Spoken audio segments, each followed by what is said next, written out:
مفتی صاحب مسجد میں ہنسنا اور کہکے لگانا منع ہے، تو آپ تو بیان میں ہنستے ہیں، کہکے تو نہیں لگاتا، ہنستا ہوں، ہنسنا منع نہیں ہے اگر کوئی جائز بات پہ ہنسی آئے۔ اچھا میرے بھائی، فرقوں میں سے ایک فرقہ جنتی ہوگا، تو چار مجتہدین میں بھی تو اختلافات ہیں، ان اختلافات کے باوجود بھی سب ایک ہی فرقے میں آتے ہیں۔ چاروں مجتہدین میں جو اختلافات ہیں یہ فروعی اختلافات ہیں، یہ صحابہ میں بھی موجود تھے، تو اس کو فرقہ واریت نہیں کہا جاتا، یہ تو صحابہ کے درمیان موجود تھے، تو اس کا مطلب صحابہ نے کیا فرقے بنا لیے تھے؟ تو فروعی مسائل کی بیس پہ جو اختلاف ہوتا ہے وہ فرقہ واریت نہیں کہلاتا، جو بیسک چیزوں میں اختلاف ہوتا ہے نا وہ فرقہ واریت کہلاتا ہے۔ چلو مجھے ایک وضاحت کا موقع مل گیا، میرے خلاف ابھی ایک کلپ آیا ہوا ہے، کوئی خاتون نقاب میں بیٹھی ہوئی ہیں، ان سے کوئی انٹرویو لے رہا ہے، شاید آپ نے بھی دیکھا ہو۔ خاتون نے کہا کہ مفتی طارق مسعود صاحب کا میں نے ایک کلپ سنا، بہت افسوس ہوا کہ اتنا مشہور آدمی اور مذہبی اسکالر جب اس طرح کی بات کرے گا تو عوام بیچاری کہاں جائے گی۔ یہ پورے الفاظ تو مجھے اس خاتون کے یاد نہیں، مطلب اس کا یہی۔ انٹرویو لینے والے نے، پوڈ کاسٹ والے نے پوچھا جی کیا کلپ ہے، انہوں نے کہا کہ جی ان کا میں نے بیان سنا، یہ کہہ رہے ہیں کہ 73 فرقوں میں ایک جنتی ہے، تو وہ جنتی بھی تو فرقہ ہی ہوگا نا، 73 میں سے ایک ہوگا نا وہ، تو اس کو فالو کرو، اور ان 73 کو ہم ختم نہیں کر سکتے جو 72 ہوں گے اس کے علاوہ۔ تو افسوس کی بات ہے، ان کو تو کہنا چاہیے تھا ان فرقوں کو ختم کرو، لیکن یہ کہہ رہے نہیں ان میں سے ایک فرقے کو فالو کرو، تو یہ تو فرقہ واریت پھیلا رہے ہیں۔ ہونا تو یہ چاہیے ان فرقوں کو ختم کر کے کس پہ آ جاؤ، یعنی قرآن و سنت پہ آ جاؤ۔ تو دیکھو نبی نے جو فرمایا نا کہ 73 فرقے ہوں گے ایک جنتی، تو مطلب کیا ہے، وہ ایک فرقہ جو جنتی ہوگا وہ قرآن و سنت کو فالو کرتا ہوگا، تو وہ بھی تو فرقہ ہی ہوگا نا۔ کیا خیال ہے؟ حدیث اس کو فرقہ کہہ رہی ہے بھائی۔ فرقوں سے زیادہ مسئلہ تو مذہبوں کا ہے نا، 73 اگر فرقے ہیں تو مذہب دنیا میں کتنے ہیں؟ عیسائی، یہودی اور ہندو، سکھ، بدھسٹ، پتہ نہیں اور جاؤ گے تو چھوٹے موٹے کتنے نکلیں گے۔ تو دنیا میں امن پھیلانے کا یہ طریقہ نہیں ہے کہ سارے مذہبوں کو بم سے اڑا کے ختم کر دو اور صرف مسلمان باقی رہ جائیں، اس سے مذہبی نفرت ختم ہوگی کہ سارے انسان ایک مذہب پہ آ جائیں گے؟ ایسا نہیں ہوتا، ہوگا یہ لا اکراہ فی الدین، اللہ نے کہا دین میں کوئی زبردستی نہیں ہے، بھائی یہ اسلام ہے یہ کفر ہے، جس نے ادھر آنا ہے ادھر آ جائے، ادھر جانا ہے اتھے چلا جائے، لیکن لڑو نہیں آپس میں، نفرتیں نہیں پھیلاؤ، یہی اسی سے ختم ہوگی نا مذہبی نفرت۔ کیا خیال ہے؟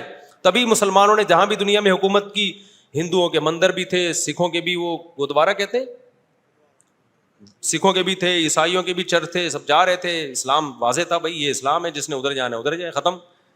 تو اسی طرح فرقہ واریت جو ختم ہوگی نا وہ اس طرح نہیں ہوگی کہ یہ والا فرقہ جہنم میں جائے گا، یہ والا جہنم میں جائے گا، اس کی نماز غلط، اس کی نماز غلط، اس کی نماز غلط، اس کی نماز غلط، یہ طریقوں سے 4 دفعہ تو چلتا ہے، 6-8 دفعہ ہوگا، بولے گا بھائی تو کیا کر رہا ہے بھائی، تو اسلام کو ایکسپوز کر، بتا توحید کیا ہے، ہمیں نام لے لے کے کیوں کر رہا ہے ایسے؟ تو اسی طرح جو اسلام میں 73 فرقے وہ تو ہوں گے، وہ تو نبی نے کہہ دیا، وہ ختم تھوڑی ہو سکتے ہیں، ابھی پورے 73 ہوئے نہیں ہیں، لیکن ابھی رپورٹ یہ ہے کہ ہونے والے ہیں، اور سارے پاکستان میں ہی پورے ہوں گے، جانے کی ضرورت ہی نہیں رہے گی۔ لیکن اس میں ایک طریقہ فرقہ واریت کو ختم کرنے کا یہ ہے کہ آپ بولے بریلوی ایسے، اہل حدیث ایسے، شیعہ ایسے، فلانا ایسے، ڈمکانے ایسے، اس کے بزرگ کی کتاب میں یہ لکھا ہوا، وہ دائرہ اسلام سے خارج نہیں ہے، لیکن کتاب میں لکھا ہوا کافر والا جملہ ہی ہے، تو خارج ہی کر دو بھائی تم۔ کیا خیال ہے؟ اس تکلف کی آپ کو ضرورت کیا ہے؟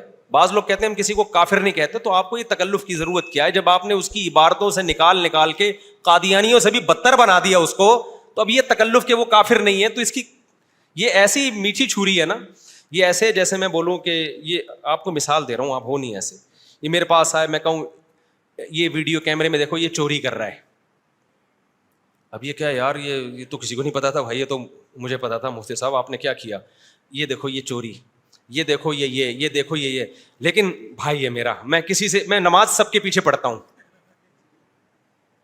اور مصلی میں اس کو لے آیا تو یہاں نماز پڑھا، میں تیرے پیچھے نماز پڑھوں گا۔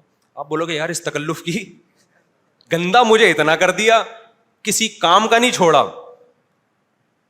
اور یہ تو میں صحیح الزام اگر لگا رہا ہوں نا، اور حقیقت یہ کہ الزام بھی صحیح نہ ہو، سیاق و سباق سے ہٹ کر الزام ہو، وہ الزام بھی غلط ہو، چاہے کسی پہ بھی لگ رہا ہو، سیاق و سباق سے ہٹ کے عبارت پیش کی جا رہی ہو، تو پھر کتنی نفرت پھیلے گی، پھر تو ایسی جو ہے وہ دلوں میں چنگاریاں پیدا ہوں گی, اس سے فرقے ختم نہیں ہوں گے, اس سے تو اور بڑھیں گے, بہت زیادہ ایکسٹریم لیول پہ لوگ مار دھاڑ میں لڑائیوں میں جائیں گے.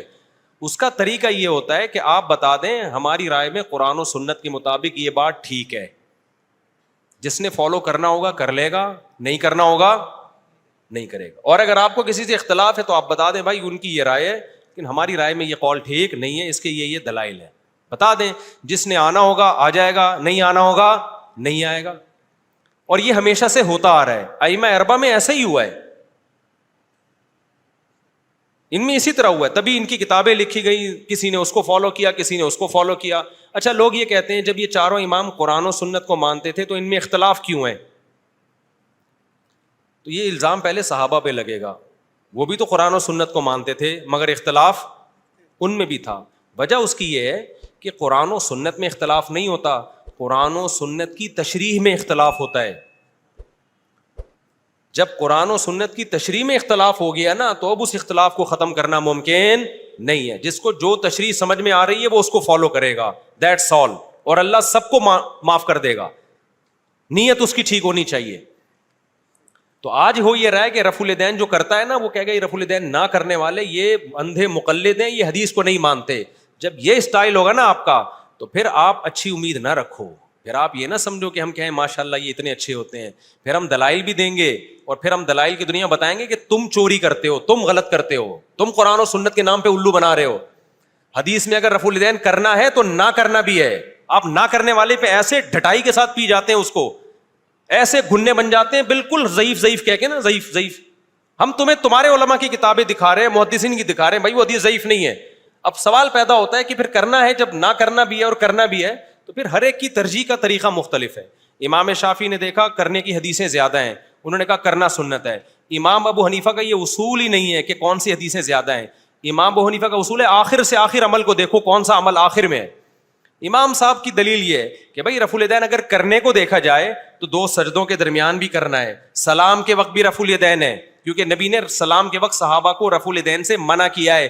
اس کا مطلب صحابہ پہلے کرتے تھے اور یہ کام صحابہ نے خود سے نہیں کیا ہوگا, یقیناً نبی کو دیکھ کے کیا ہوگا, پھر نبی نے چھوڑ دیا. تو جب 2 سردوں کے درمیان نبی نے چھوڑا ہے, حالانکہ سردوں کی حدیث موجود ہے اور کسی حدیث میں نہیں ہے کہ نبی نے 2 سردوں کے درمیان کرنے سے منع کیا ہو. تو اگر ہم کہتے ہیں کہ بھئی آخری عمل اگر دیکھا جائے نا تو بہت سارے قرائن ہیں کہ جس سے پتہ چلتا ہے آخر میں صرف تکبیر تحریمہ والا رہ گیا تھا. تو ابو حنیفہ کی یہ رائے بہت مضبوط ہے. آپ نہ مانیں لیکن آپ یہ کہیں کہ ہماری رائے ہے, باقی تو سب گھاس کھا رہے تھے, یہ بات نہیں ہم مانیں گے. یہ کوئی جاہل تو مان لے گا, کوئی پڑھا لکھا آدمی اس کو تسلیم نہیں کرے گا. سمجھتے ہو کہ نہیں سمجھتے ہو؟ امام ترمذی نے جو لکھا ہے نا رفع الیدین نہ کرنے والی حدیث کے آخر میں, انہوں نے لکھا وہ بھی یقول غیر واحد من اہل العلم, کیونکہ امام ترمذی اہل علم تھے نا, امام بخاری کے شاگرد, ان کو اختلاف پیش کرنا آتا تھا. کمال کی بات ہے امام ترمذی رفع الیدین کرنے کے قائل تھے, لیکن رفع الیدین نہ کرنے کی دلیل کو بھی بڑے مضبوط انداز میں پیش کیا انہوں نے, کیونکہ ان کو پتا تھا یہ مسئلہ اختلافی ہے. آج کیونکہ جاہل پیدا ہو رہے ہیں, علم ہے نہیں, 4 حدیثیں 4 نمبر مل جائیں اٹھا کے ایسے تھوپتے ہیں دوسروں کے اوپر کہ ہمیں ہی پتا ہے یہ تو گھاس کھا رہے ہیں 1400 سال سے. سمجھ میں آ رہی ہے بات کہ نہیں آ رہی؟ تو یہ کسی عالم کا اسٹائل نہیں ہوتا. جو بھی علماء ہوتے ہیں ان کو پتا ہوتا ہے کس کی دلیل کس لیول کی دلیل ہے, تو اس کو وہیں رکھتا ہے وہ. تو امام ترمذی نے کیا لکھا جب رفع الیدین کی حدیث ذکر کی, انہوں نے کہا وہ بھی یقول بعض اہل العلم من اصحاب النبی, یہی بعض اہل علم صحابہ کا قول ہے. لیکن جب رفع الیدین نہ کرنے کی حدیثیں بیان کی ہیں تو انہوں نے فرمایا وہ بھی یقول غیر واحد من اہل العلم من اصحاب النبی, یہ بہت سارے اہل علم صحابہ کا مذہب ہے. سمجھتا ہے کہ نہیں سمجھتا ہے؟ تو آج کل کے اسکالر سے قطعاً متاثر ہونے کی ضرورت نہیں ہے. ان کی سب سے بڑی غلط ہونے کی دلیل یہ ہے کہ کوئی عالم ان سے متاثر نہیں ہوتا. اچھا لوگ فوراً کہتے ہیں علماء متاثر نہیں ہو رہے کیونکہ دکانیں بند ہو رہی ہیں. دیکھو کوئی ڈاکٹر ایسا ہو کہ کوئی ڈاکٹر متاثر نہ ہو رہا ہو تو اس کا مطلب یہ ڈاکٹر نہیں ہے, یہ عوام کو متاثر کر رہا ہے, کسی ایک عالم کو بھی متاثر نہیں کر رہا. تو یار علماء غلط ہیں میں مانتا ہوں, سارے کیسے غلط ہو گئے؟ یعنی 1400 سال ہو گئے اور یعنی انڈیا, پاکستان, بنگلہ دیش, سعودی عرب, مصر, ساری دنیا کے عالم ایک دم لاوارث ہو گئے. 2 سے 3 بندے اٹھے جنہوں نے امت کی نشأت ثانیہ کا ذریعہ بنے اور انہیں سچی مچی کا اسلام پیش کرنا شروع کر دیا.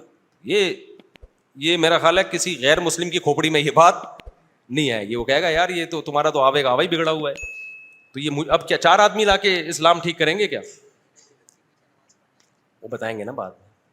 اہل بدعت کے پیچھے نماز جائز ہے, مشرک کے پیچھے جائز نہیں ہے. تو رفع الیدین کا مسئلہ ہو گیا. تو خیر, تو بتانے کا مقصد یہ ہے کہ یہ جو نئے نئے مارکیٹ میں اسکالرز آ رہے ہیں نا, ان کے بھرم اور ان کے چیلنجوں اور ان کے دعووں سے متاثر ہونے کی ضرورت نہیں ہے. ہم آپ کو اپنی طرف نہیں بلا رہے, ہم قرآن و سنت کی دعوت دے رہے ہیں. لیکن ہم کہتے ہیں قرآن و سنت کی وہ تشریح نہیں چلے گی جو آج کے اسکالرز کر رہے ہیں, وہ تشریح چلے گی جس کو دنیا نے مانا ہے. ابو حنیفہ, شافعی, مالک, احمد بن حنبل, جن کی قانون کی کتابیں صدیوں سے چلی آ رہی ہیں, یونیورسٹیوں میں پڑھائی جا رہی ہیں, مدارس میں پڑھائی جا رہی ہیں, اسی پہ لاکھوں ہزاروں کروڑوں مفتی پیدا ہوئے ہیں, اسی کو امت نے فالو کیا, تو آپ کو بھی اسی کو فالو کرنا پڑے گا. ورنہ قرآن و حدیث کے نام پہ منجن بکتا رہے گا, اور ان منجنوں پہ لیبل کون سا لگے گا؟ قرآن اور سنت کا. اس چیز سے ہم بچا رہے ہیں کہ امت مزید ٹوٹے گی, جڑے گی نہیں اس سے. تو میں اپنی فقہ میں نے تھوڑی مرتب کی ہے جو میں آپ کو بلا رہا ہوں, یہ میرے مسائل ہیں, فتاوی تاریخیہ پڑھا کرو. ہم تو آپ کو کہہ رہے ہیں جو قدیم فقہ چلا آ رہا ہے نا صدیوں سے, وہ صحیح ہے, وہ غلط نہیں ہو سکتا. آج کے اسکالرز غلط ہو سکتے ہیں, جن میں بھی غلط ہو سکتا ہوں. تبھی میں تو کہتا ہوں میں کوئی نئی بات مارکیٹ میں لے کر آؤں, اٹھا کے پھینک دو اس کو, بولا یار یہ مارکیٹ میں نئی تحقیق نہیں چلے گی. اگر میں کہوں قرآن حدیث میں یہ, تو آپ کو قرآن حدیث پہلے والے لوگوں نے زیادہ اچھا سمجھا ہے. مفتی صاحب اب قرآن حدیث کے نام پہ کیا ہو رہا ہے؟ منجن بک رہا ہے, ٹھیک ہے نا. تو وہ والے لوگوں کا جو وہ مشہور واقعہ نا, ایک عورت گئی اندلس میں اور کہنے لگی کہ مجھے فتویٰ چاہیے. اس نے کہا قرآن و حدیث بتاؤں یا امام مالک کا قول؟ اس نے کہا امام مالک کا قول بتا دے بھائی تو, وہ تو اس سے زیادہ قرآن حدیث سمجھتے تھے. ورنہ ایسا نہ ہو قرآن حدیث کے نام پہ پتہ نہیں مارکیٹ میں کیا لا کے رکھ دے. سمجھ رہے ہو؟ تو آپ جب کوئی مفتی فتویٰ دیا کرے نا, تو آپ بولو یہ آپ قرآن حدیث کے مطابق تو نہیں ہے, تو پھر تو ظاہر ہے قابل قبول نہیں ہے.